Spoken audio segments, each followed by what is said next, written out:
Great. We're live. Hi, Good Lisa. morning. Oh, I guess it's not morning. I'm so used to saying good morning to you. Good Hi. afternoon. Good afternoon. Yeah, great. And welcome, everybody. Welcome, writers across our platforms. It's just so you know, I've got Jasper next to me, so he's going to probably snore his way through our conversation. Hopefully, nobody else will. Right. So, Lisa, great to see you. I've seen you already this morning, and I know, right? I know, and we're just jumping on here to write that book already. We're on the Narrative Project group and the Narrative Project page, and we're here to talk about something really exciting that's coming up, and to let people know about an opportunity and about our enthusiasm about our new venture, the Wayfaring Writers, and why we think it's a great chance for writers to have an adventure and to get some writing done and to interact with people in the industry. Yeah? Yeah, that all sounded really good. Sound Did you fair? practice that? Yeah, no, I didn't practice it. It just came right out because that's what's real. So just to set the stage, Lisa and I, last year, we took a group of writers to Oaxaca, Mexico. And we'd wanted to do this for a really long time, to take a group of writers somewhere, give them an experience, and offer them some writing opportunities. And so we got to do it for the first time last year.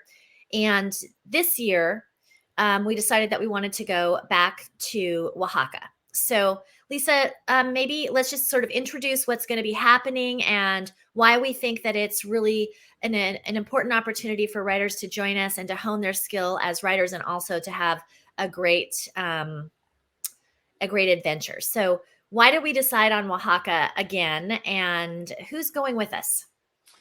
Well, the first one we decided on it again. Number one, because everyone enjoyed it so much. It's in December, so it's starting to get dark and rainy in our little corner of the world, in our northwest corner of the world.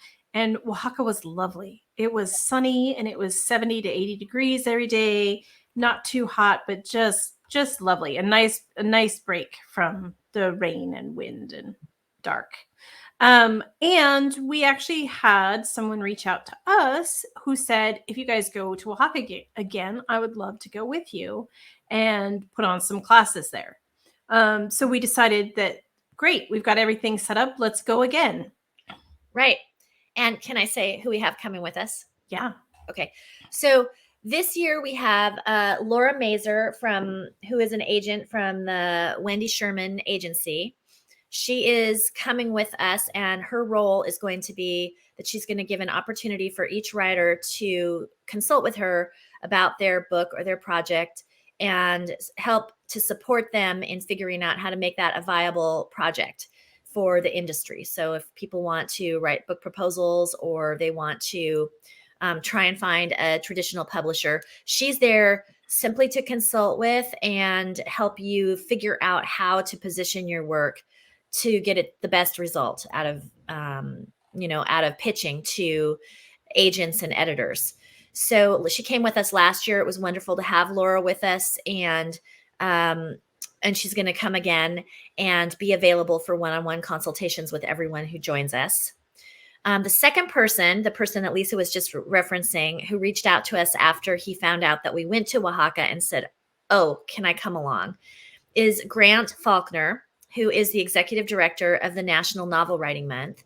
And Grant is a lot of fun. He podcasts for, what's his podcast's name? Right-Minded with Brooke Warner, and who is the publisher at She Writes Press. So Grant reached out to us, and we had a meeting with him, and he said he would really love to come and offer some workshops to writers and offer some prompts. We were thrilled about that, because it's our intention for those who come with us and who produce some writing while they're there with us to do what, Lise? To explore all their senses. Yes, but also you caught me a little off guard on the question. I was sort of half listening to you. Story of my life. No, but so that or did you expect me to read your mind? No, because we're putting in an anthology together afterwards. Oh, okay. Tell us about the anthology. Oh my gosh. Together after. So we had the grand idea that we would take all these travel stories from the first round and put them together in an anthology. And we sort of missed the boat on that opportunity, but it's definitely what we want to put at the forefront of this one too. So, Cami and I both read a lot of these travel writing anthologies and love all the stories, love how they utilize place as almost another character in their books. And we want everyone to learn those lessons and then have an opportunity to publish that at the end of the trip. Yeah. So we'll be publishing with Sidekick Press, and which is Lisa's publishing company. And so everyone who comes with us will have an opportunity to publish in an anthology about Oaxaca. And all I mean by that is that the pieces that come forward will be inspired by the trip in Oaxaca. So that should be a really fun and exciting opportunity for everyone who comes, and will be coached along the way by Grant Faulkner, and then supported in our individual projects in terms of pitching those with Laura Mazur. So this is a very exciting opportunity for writers who might want to come along, who might feel like they're ready for an adventure. And you started to talk, Lisa, a little bit about, and this is not untrue, that writing, that traveling really encourages our writing and hones our capacity to observe and to put on the page new ways of expressing our senses. So can you talk about why that's the case? Like, why do you think traveling is such an important part of honing the senses for a writer? I just had this experience the other day, Cami. I was driving down the street in my car. Yeah. And all of a sudden, we're at this stoplight and there's one lane there's 3 lanes that go into one lane after you cross the street. Right. And so the left lane is a turn, the one is to go straight, and the other one is a turn right or a bus lane. Mm-hmm. And all of a sudden, all the lights are red and the bus goes through the red light. And Ray and I were both like, oh my God, what's happening? And then we saw a bus stoplight, like something that has been there. And we're like, where did that come from? How long has that been there? Right. And probably since they did the lane revision, which was about 6 years ago, but we travel this street every day and we stop noticing all the different things that are changing around us. So that's a long way of saying that. I think like by stepping out into unfamiliar territory, your senses are heightened and you notice things that you wouldn't ever see before. You have different smells and different tastes and different languages. So every one of your senses is sort of on alert because of everything happening around you that's different. And I think that sometimes you need to step out of your box in order to have those different experiences. Yep. I couldn't agree more. I was recently writing a scene of the first time that I ever encountered the Pacific Ocean as an 8-year-old child. And I was closing my eyes and trying to remember what that felt like that first time. I know I was overwhelmed, but to tell a reader I was overwhelmed is not to show the experience of the child's body being overwhelmed. And so in order to be able to show that, I need to be able to close my eyes, feel it, and experience it.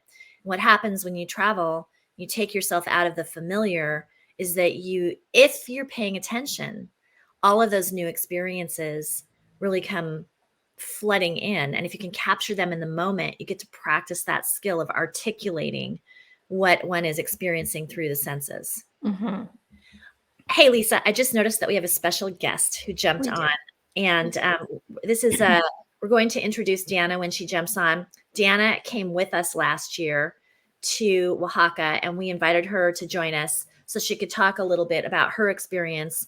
Deanna is both a coach in the Narrative Project and one of our editors for all of our anthologies, and your proofreader for Sidekick Press, mm-hmm. and a good friend. So, hi, Deanna. Hi.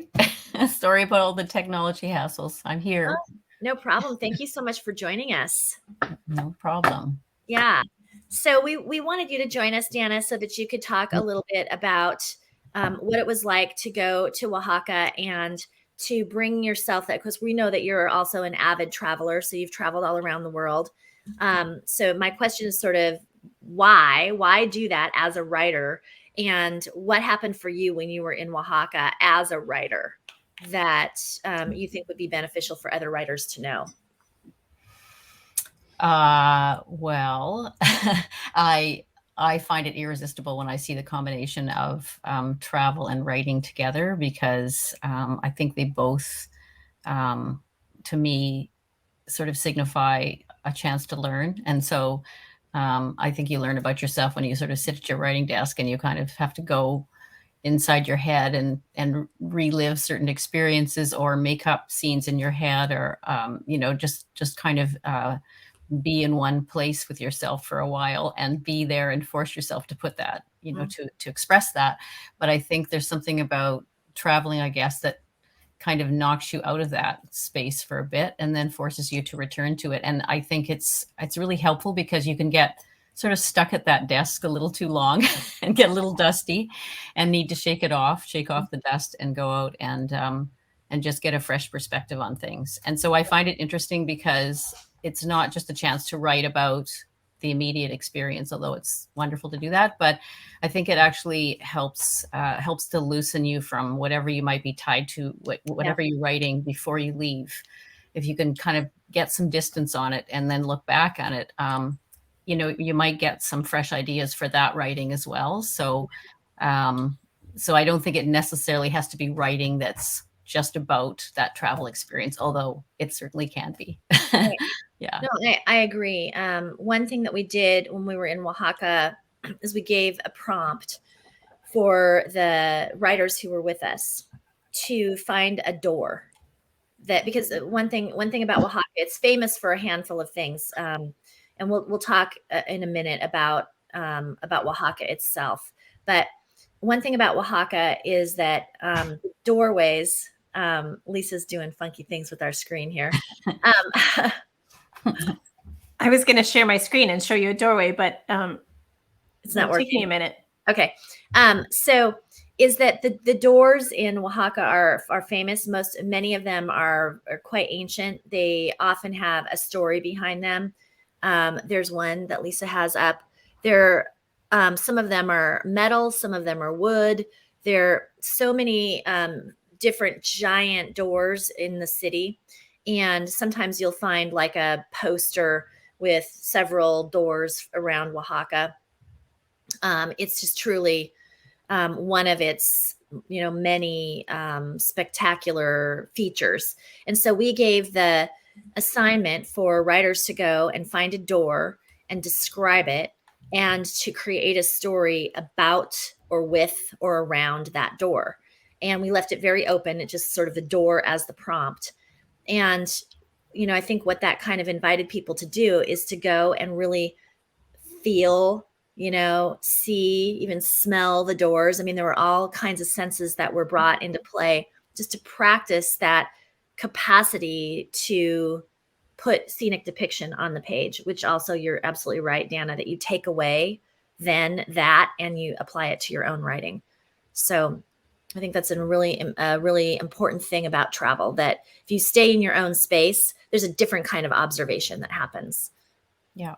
I think the other thing I noticed is that, you're among writers. And so, there was this great memory I have toward the end of the trip where we all just informally decided to go to a cafe and write. And because we're all there for the same thing, and we didn't have laundry waiting and there was no excuse to do anything else, and nobody sort of distracting us with, oh, let's go shopping, because we were all there to write. So we actually sat down and got some great writing done. And we were supposed to go for dinner. We just decided to keep going because we were just in the moment and it was going really well. And so we just kept writing. And I just thought that would only happen if you went on a writing trip. Yeah. You kind of, and I also love seeing, so one of the writers with us normally would write nonfiction and hadn't had a lot of writing experience. And she had a chance to sort of explore experimenting with, writing travel fiction. And that was really neat to see that. Yeah. she took that risk, maybe only one that she would have taken in that environment. So that was neat too. Yeah, that's wonderful. Mm-hmm. So, so a little bit about Oaxaca. And we are going to have a formal meeting for anybody who's interested in joining us. I really encourage anybody who's watching this, whether you join us for the Oaxaca meeting, for the Oaxaca trip or not, to really think about travel as much as you're comfortable. We know that we've been in this pandemic here for, a long time. A lot of people feel kind of stuck inside. And one of the reasons that we chose Oaxaca is that I had gone down there earlier in the year, last year, and had been able to determine that the city and the state of Oaxaca has been really, really, really responsive to the needs of the pandemic. So people were masked, people were, you know, spraying you down with sanitizer. I mean, so I feel like it's one of the most responsive places that I've been to what was going on in the pandemic. So, Lisa's popped up the link for our official info meeting. What's the date on that, Lisa? Yeah, I was just going to put that in. It's June 22nd at 5 p.m. Pacific. Okay. So, and there's the link. It's just a Zoom link. You just sign up and register, and you can join us to learn more about the specifics, the dates, the locations inside of Oaxaca, the actual itinerary, the cost, all of that sort of thing. You can join us June 22nd at 5 p.m. And there's the link right there in the comments. So, and there, Lisa's flashing our website, wayfaringwriters.com on the bottom, because that's a cool feature of StreamYard. We can do that. I put that up also because there's a lot more information out there too about the whole itinerary. Yeah. It's a 10-day itinerary, and we made it longer because some of the feedback we got from last time was we had so much to see, we didn't have enough time to write. So we added in some specific days that are just going to be down days to write. Right. In addition to all of the sightseeing that we're going to do. But also on that page, it has all of the different activities that we plan to do. A couple of extra optional activities that are a little bit further away, but that are spectacular. So all of that information is out there. Yeah. Right. One thing I want to say too about Oaxaca is that not only is the city itself vibrant with color, but also the food in Oaxaca is spectacular. So we really are stimulating all of the senses. I mean, there is, the feel of the sun on your skin. There is the ancient ruins that we're going to go to. There's the amazing restaurants, the mole, eating crickets in the market. Well, here, let's show a couple of pictures. Yeah. So pictures. There's some really, really lovely artwork all around the city.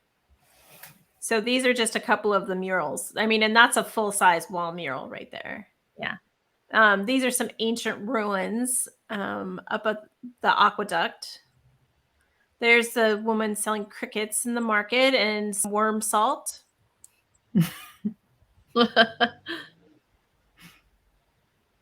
Yeah, the market is amazing. Yeah, really. So market pictures. Cathedrals that are just, the architecture is amazing there. There's my door that I decided to write about, which I didn't write about, but that was the door I chose. Mm-hmm. Monte Alban. Mm-hmm. There's a view from the other side. Yeah. It's an incredible place. There's a picture of our group that all went with us. Mm-hmm. A textile factory that we visited. Mezcal tasting. Mm-hmm. Of course. And just, this is a view like right outside my hotel window, I believe. Mm-hmm. Yep, that looks right. That's great, Lise. Yeah. So we're just wanting to, I guess, two things here. One is to really encourage people, if you're in a place of being able and willing to travel right now, to do so. We really believe in it. All three of us are we've been around the world 2-3 times between the three of us here. And so we really encourage you to do what travel you can, what travel you feel comfortable with. We want you all, of course, to be safe and take precautions, but also, even if it's just traveling, down to the park, to travel where you can, and to hone your senses, to really close your eyes, feel all the other senses, and spend some time articulating what's happening for you, increasing your capacity to put really spectacular scenic depiction on the page. But secondly, to invite you to this info meeting that we're having about Oaxaca, in case some of you are interested and want to go on a guided trip with us and with Grant Faulkner and Laura Mazur. So it's going to be a good wraparound, wonderful writerly trip. Anything else to say about that, Lise?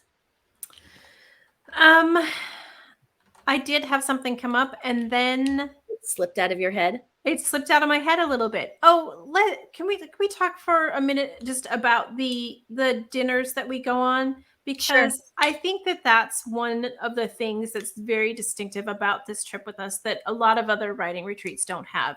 I mean, I've been to a lot of places where you go and you sit in a crowd of, an auditorium, and you see all the people talk up there, and then that's all you get.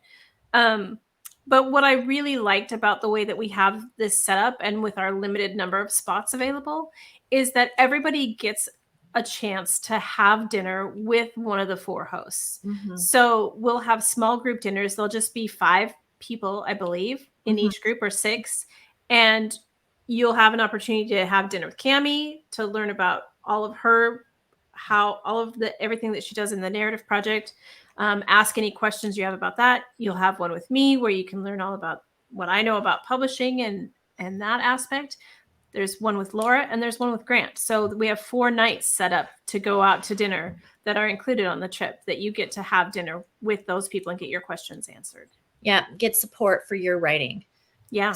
Right. So no matter what stage you're in as yes. well. I mean, we kind of cover the whole gamut from beginning to end. Yeah, absolutely. So this is not a trip that's specifically designed only for seasoned writers or only for beginning writers, but because we have 4 of us supporting you on this, wherever you're at in your journey, you're going to get support no matter where you're at on the continuum, or wherever you think you're at. Because I know one thing about writers, they often like play down where they're at. They don't know how they shine oftentimes. So, Deanna, are you coming with us again, or what do you think? I'm hoping to. Are you really? Oh, that's great. I think, if there's just one thing I would add too, is that people will say, oh, you went to Mexico. And, I'd been to Mexico, different parts of Mexico, I think 5 times before. This was my 6th trip to Mexico. And to me, Oaxaca is it's almost like its own country. I was so surprised. I felt like I really got to experience a side of Mexico I never knew existed, and also really felt more that I was among Mexican people and Mexican culture, so much more than so many parts of Mexico that draw travelers, that really set up a sort of a tourist experience. And I really hadn't eaten a lot of Mexican food other than refried beans. And so to just learn that I could have these incredible meals, in this country, and that I would need to use my Spanish. You can't just kind of fall back on being a dumb turista. You've got to actually, figure that out for yourself, and really feel that like the whole world was just going on without us. It wasn't this sense of like, we're here for you tourists. It's like, we're all just going to be busy living our lives in Oaxaca. And if you want to come and have a look and be part of it, great. But it's not set up for you. You're here to actually kind of get a glimpse at what it really looks like and how people really live here. And that to me was really unique. That's really true, Dana. In fact, I was just down there in April in Oaxaca again, and I had really, really wanted to go dancing one night, but I felt anxious about going there were some dance clubs around, and they didn't start till like 11, and I was sort of anxious about going in by myself because my Spanish is really rusty. And so I wandered the streets let's say about like 10:30, I was wandering the streets of Oaxaca, totally alive, like people out there.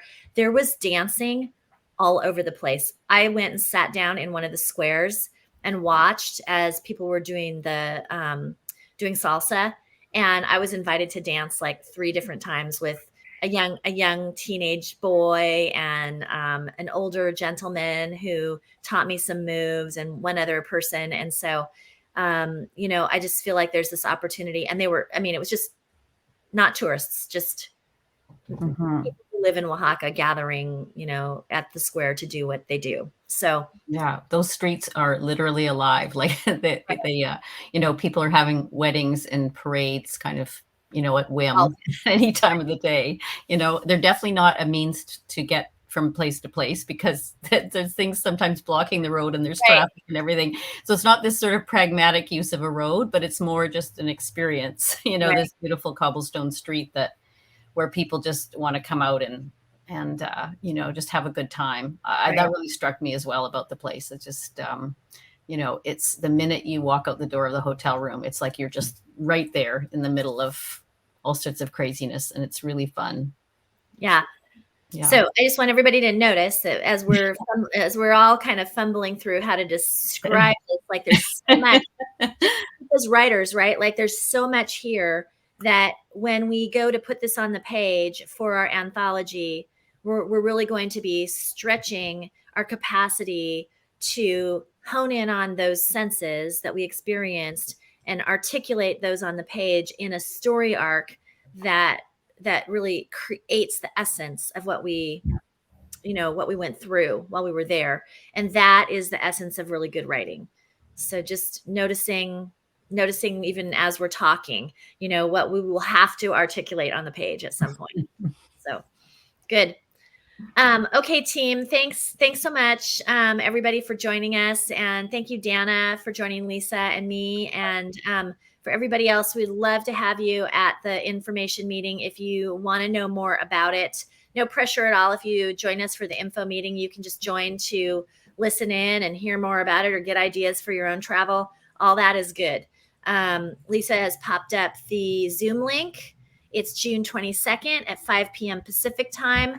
And then she has also put up the link where we have an itinerary subject to change depending on our travel guide on the other end, but it should be roughly what's going to be happening day per day.